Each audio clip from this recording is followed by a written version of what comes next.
Hello students, इस video में अपन पढ़ेंगे अपन ने पार्ट फर्स्ट पढ़ लिया है चैप्टर नंबर 6 का। उसके आगे के पार्ट का अपन पढ़ेंगे। अपन ने पहले वाले पार्ट में पढ़ा था कि मैच बॉक्स के बारे में पढ़ा था।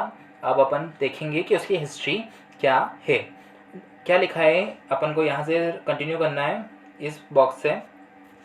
Okay, now the history of the match stick is very old. जो मैच स्टिक की हिस्ट्री है वो क्या है, बहुत ज़्यादा पुरानी है। मोर देन 5000 ईयर्स अगो, यानी 5000 साल से भी ज़्यादा पीछे, small pieces of Pinewood dipped in sulphur. जो पाइनवुड एक प्रकार की लकड़ी होती है, उसके स्मॉल पीसेस को क्या किस में डिप किया जाता था, सल्फर में। वह use as matches in ancient Egypt, उसको मैचेस के रूप में, मैच स्टिक के रूप में एंशियंट इजिप्ट में यूज़ किया जाता था।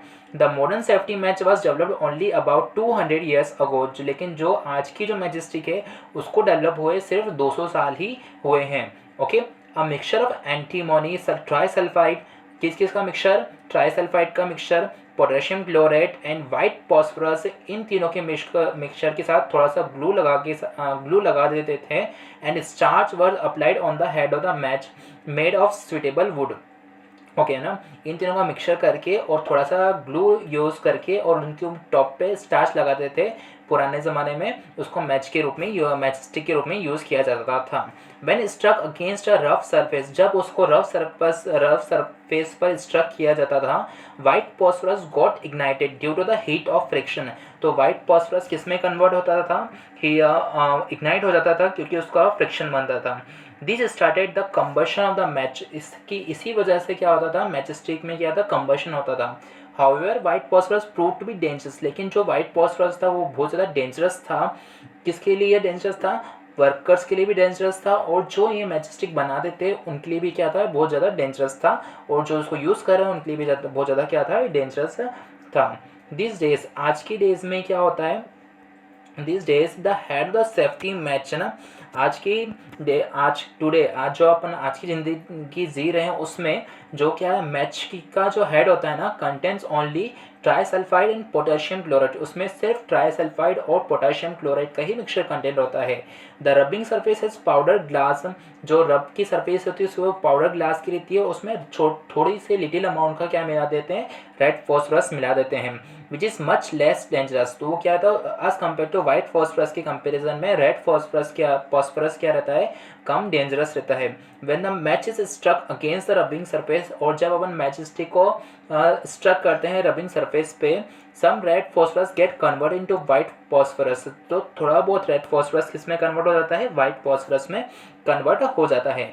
This immediately reacts with potassium chloride, वो इमीडिएटली पोटेशियम क्लोराइड के साथ रिएक्ट करता है in the match stick head में, और उसमें क्या प्रोड्यूस होती है, हीट प्रोड्यूस होती है, और क्या होता है, to ignite antimony trisulphide and start the combustion. और हीट प्रोड्यूस होने के कारण ट्राइसल्फाइड क्या करने लग जाता है, कम्बशन करना स्टार्ट करने लग जाता है। ये अपनी क्या थी, मैच स्टिक की हिस्ट्री थी।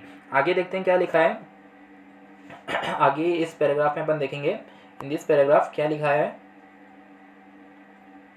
We find that a combustible substance cannot catch fire on burn as long as its temperature is lower than its ignition temperature। हमने देखा कि अगर कोई सब्सटेंस है, अगर उसका जो टेम्परेचर है, अगर उसकी कम हीट दी जाए तो वो बर्न नहीं होएगा।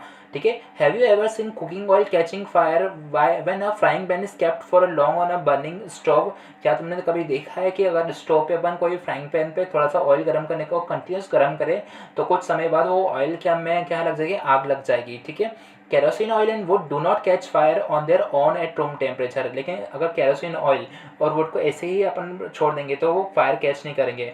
But if kerosene oil is heated a little, लेकिन अपन केरोसिन ऑयल को थोड़ा सा क्या करेंगे, हीट देंगे तो उसमें क्या लग जाएगी, फायर लग जाएगी। लेकिन इसके कंपेरिजन में अगर थोड़ी सी हीट अपन वुड को देंगे तो क्या उसमें फायर लगेगी, क्या नहीं, ऐसा नहीं होगा। क्यों नहीं होगा, क्योंकि बोथ दोनों का, केरोसिन ऑयल का और जो वुड है उसका क्या होता है, दोनों का हाई इग्निशन टेम्परेचर क्या है, डिफरेंट है। मीन्स वुड का इग्निशन टेम्परेचर क्या है, हाई है as comparison to the ignition temperature of the kerosene oil. Kerosene oil के साथ उसका इग्निशन टेम्परेचर क्या है, केरोसिन ऑयल का इग्निशन टेम्परेचर कम है और वुड का हाई इग्निशन टेम्परेचर है। इसकी बेसिस पे एक्टिविटी दे रखी है अपन को 6.4 में। इसमें क्या दे रखा है अपन देख लेते हैं। अपन को बहुत ध्यान से करनी है एक्टिविटी। मेक 2 पेपर कप्स, अपन को 2 पेपर कप्स बनाने हैं by folding a sheet of paper, अपन को शीट को फोल्ड करके। Pour about 50 ml of water in one of the cups, अपन को एक कप में क्या करना है 50 ml का वाटर उसमें ऐड करना है। Heat both the cup separately with the candle, और दोनों कप को अपन को क्या करना है कैंडल से हीट करना है। व्हाट डू यू ऑब्जर्व, आप क्या देखेंगे। What happens to the empty paper cup, क्या एम्प्टी पेपर के में क्या होगा, और what happens to the paper cup with water, और जिस वाला कप जिसमें वाटर है उस कप में क्या होगा। Does water in this cup become hot, क्या वाटर उस कप में हॉट हो जाएगा क्या। देखते हैं क्या है देखा है। If we continue heating the cup, अगर अपन कंटिन्यू हीट करेंगे कप को, we can even boil water in the paper cup, अपन क्या कर सकते हैं उसके अंदर वाटर को बॉयल भी कर सकते हैं। Can you think of an explanation for this phenomenon, क्या आप इसके बारे इस फिनोमिनन के बारे में कुछ एक्सप्लेनेशन दे सकते हैं। The heat supply to the paper cup is transfer to water by conduction, हाँ हम देख सकते हैं क्योंकि जो हीट सप्लाई हो रही है कैंडल से पेपर कप में वो कहाँ पे ट्रांसफर हो जाएगी, वो वाटर में ट्रांसफर हो जाएगी इस प्रोसेस से, कंडक्शन की प्रोसेस से। So in the presence of water the ignition temperature paper is not reached, तो वाटर की प्रेजेंस में जो इग्निशन टेम्परेचर है पेपर का वो उस तक पहुंच नहीं पाएगा। दैट्स वाई द रीजन वो क्या होगा बर्न होना स्टार्ट नहीं होगा। Hence it does not burn, इसलिए वो बर्न नहीं होगा। The substance which have very low ignition temperature, ऐसे सब्सटेंस जिनका बहुत कम इग्निशन टेम्परेचर रहता है and can easily catch fire, और वो ऐसे सब्सटेंस जिनका इग्निशन टेम्परेचर बहुत कम रहता है और वो जल्दी से फायर को कैच कर लेते हैं विद अ फ्लेम, और फ्लेम निकलने लग जाती है उसमें, आर कॉल्ड इनफ्लेमेबल सब्सटेंस, ऐसे सब्सटेंस को क्या कहा जाता है इनफ्लेमेबल सब्सटेंस कहा जाता है। एग्जाम्पल्स इनफ्लेमेबल सब्सटेंस के एग्जाम्पल्स क्या है, petrol, alcohol, liquefied petroleum gas, LPG जो अपन घर में यूज़ कर सकते हैं, ये सारे क्या है इनफ्लेमेबल सब्सटेंस है। इनको जरा सी भी फायर में ये क्या कर लेना चाहता है बहुत तेज इनमें से फ्लेम निकलना स्टार्ट हो जाती है। Can you list some more inflammable substance, क्या आप थोड़े बहुत इनफ्लेमेबल सब्सटेंस की लिस्ट बना सकते हैं क्या, ये आप खुद अपने घर पे बनाइएगा और देखिएगा। हाउ, फिर नेक्स्ट टॉपिक आ रहा है अपना how do we control fire, अपन फायर को कैसे कंट्रोल कर सकते हैं।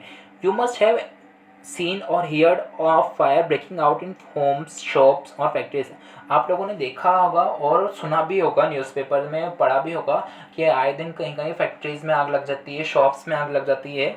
If you have seen such accident, क्या कभी आपने ऐसा कोई एक्सीडेंट होते हुए देखा है। Right A short description in your notebook, तो अपने नोटबुक में डिस्क्रिप्शन लिखना है, ऐसा सीबीएसई ने अपन को दिया है। Also share the experience with your classmates, और अपने क्लासमेट्स के साथ उसका एक्सपीरियंस भी शेयर करना है। Find out the telephone number of the fire service in your area, और अपन को ये साथ ही साथ ये भी करना है कि जो अपने आसपास एरिया में कौन सा जो फायर सर्विस है उसके टेलीफोन नंबर भी अपन को अपने पास होने चाहिए।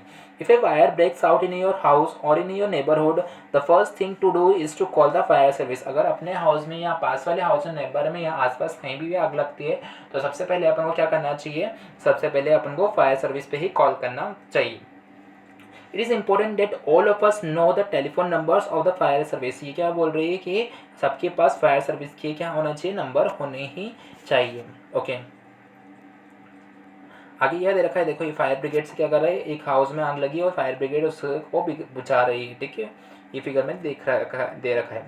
Does your city town have a fire brigade station, क्या आपकी सिटी और टाउन में फायर ब्रिगेड स्टेशन है क्या। When a fire brigade arrives what does it do, जब फायर ब्रिगेड आती है तो वो क्या करती है। It pores water on the fire, वो क्या करती है पानी डालती है फायर पर। वाटर कूल्स अ कंबस्टिबल मटेरियल, वाटर क्या करता है जो कंबस्टिबल मटेरियल में आग लगी है उसको ठंडा कर देता है। So that its temperature is brought below the ignition temperature, जो उसका इग्निशन टेम्परेचर रहता है वो उससे क्या हो जाता है बहुत कम हो जाता है और धीरे धीरे फायर की फ्लेम भी कम हो जाती है। This prevent the fire from spreading, ये क्या प्रिवेंट करता है फायर को फैलने से रोकता है।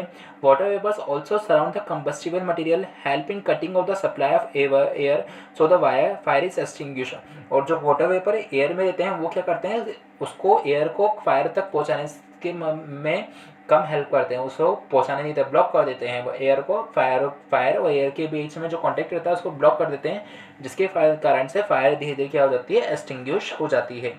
You have learned that there are 3 essential requirements for producing fire, आपको पता होगा कि फायर के लिए 3 एसेंशियल कंडीशन होने चाहिए, 3 एसेंशियल रिक्वायरमेंट्स होते हैं। Can you list this requirements, क्या आप बता सकते हैं कौन कौन से रिक्वायरमेंट्स है, ये अपन ने पढ़ चुके हैं ऑलरेडी। दिस आर क्या क्या है, फ्यूल, कोई फ्यूल होना चाहिए, air to supply oxygen, air होना चाहिए ताकि उसको ऑक्सीजन मिल पाए, और हीट होनी चाहिए to raise the temperature of the fuel beyond the ignition temperature, और हीट भी होनी चाहिए। Fire can be control by removing one और मोर ऑफ दिस रिक्वायरमेंट्स, और फायर को अपन कंट्रोल कर सकते हैं जब ये 3 सब्सटेंस मिल जाएंगे तो फायर होने स्टार्ट होने लग जाती है। अगर इन तीनों में से अपन किसी भी एक को या 2 सब्सटेंस को उसको इग्निशन टेम्परेचर कम कर देते हैं तो अपन फायर को क्या कर सकते हैं, कंट्रोल कर सकते हैं। The job of a fire extinguisher is to cut off the supply of air. जो फायर एक्सटिंग्विशर की जॉब क्या होती है, उनका यही काम होता है कि या तो वो क्या करें, एयर की सप्लाई को कम करें, और to bring down the temperature of the fuel, या फिर फ्यूल के टेम्परेचर को बहुत नीचे कर दें, और दोनों को ही काम कर दें। Notice that the fuel is most cases cannot be eliminated. कुछ केसेस में, बहुत सारे केसेस में फ्यूल को अपन एलिमिनेट नहीं कर सकते। If for instance a building catches fire, अगर किसी बिल्डिंग में फायर कैच हुई है, the whole building is the fuel, तो पूरी बिल्डिंग ही फ्यूल के रूप में काम होगी। ओके, ये एक्टिविटी में क्या देगा, येलो बॉक्स में उसको देख लेते हैं अपन। ओके, नाउ इस वीडियो में इतना ही। अगर अब नेक्स्ट वीडियो में अपन देखेंगे इस एक्टिविटी में क्या दे रखा है, इसके बारे में अपन नेक्स्ट वीडियो में, नेक्स्ट पार्ट में अपन पढ़ते हैं।